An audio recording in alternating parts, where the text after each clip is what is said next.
Welcome back to Great Day, my friends. There are some major tax changes on the horizon, so what do you need to know?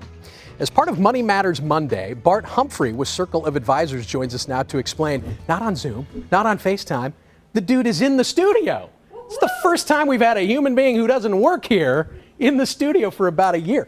Congrats on being number one. Hey, it's good to be back. It's been about a year, isn't it? It's been a long, long time. It's Those nice clothes to look familiar. Have you been here the entire time? I've actually been wearing this the entire time. Yeah. Lockdown. I have to start with the first question. This is making headlines all over the place because you're hearing it and you're wondering, is that completely accurate?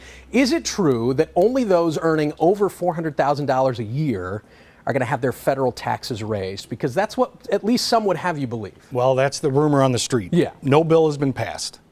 But what I want your viewers to understand is if it passes, and I believe we will get a tax change. You know, the administration has the House and they'll get it through. Yeah. And so that will probably be the case. But what happens, that's your federal income tax. Where the real changes are to look for, good and bad, are going to be in tax credits and exclusions. Things there will change. And that's really where it gets kind of tricky. Then let's drill down into that, because we want to know what kind of tax credits are they talking about? What's being considered? Well, some will be good, some will be bad. There is talk of a tax credit for first-time home buyers, which is a good thing. You know, so that might be up to $15,000. They're going to raise child tax credits, which is a good thing if you're raising a family. Right. Certain things will be there. Those tax credits and different things like that are to drive behaviors. So there's going to be more stuff in there, say, for solar panels and things like that, to drive behaviors and try to politely instigate us into the areas they want us to go. Yes. How do they want us to buy? How do they want us to behave? Give you that little nudge. That's right. Give you some incentive to make some decisions that they want you to make. We talk a lot with you guys, in particular, about wealth transition from one generation to another. If you're in a family that's fortunate enough to be in that kind of situation, what are the pros and the cons of reducing generational wealth transfer? And maybe explain what that means to everybody. Well, so far we've had when somebody passes away, you have of course you're passing on your assets, right? And that's been a pretty generous death tax for that's how we know it on the street, right?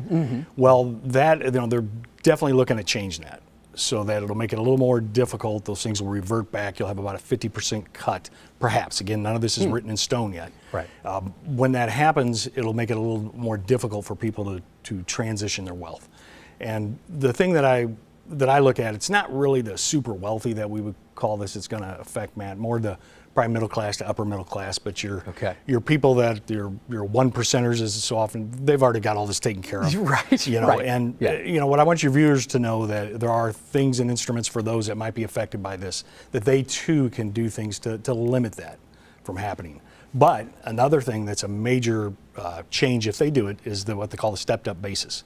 So there's talks of getting rid of that. And that would be if I was lucky enough to have bought Amazon stock or IBM stock or Apple stock way back when, right? If I pass away and I was leaving that stock to my child, they could get it at the value that I bought it at. So if I bought it for $10 a share and it's worth $100 a share, they would assume it at $100 a share. And then if it went down or up from that time, that's what they'd be responsible for. Oh now, my gosh. Okay. Maybe everybody out there doesn't own stock, but that same principle applies to homes. So if I was to pass away and I bought a home in Clayton, Missouri 50, 60 years ago. Sure. Could have big implications. Correct. With that. Correct. So these are just things we want you to be aware of. And honestly, that's why people need to sit down with a circle of advisors. Sit down with a team. I do what I do, but I'm not the CPA. Yeah. But I use the CPA. Sure. And my clients use the CPA. They're all under one roof there, That's right. Bart. We really appreciate your insight. As always, keep us posted, too, on these changes. If you'd like to get in touch with the Circle of Advisors for a free consultation, you can call 636-720-1900 or 800-720-4252. Check out their website, too, circleofadvisors.com. Great to see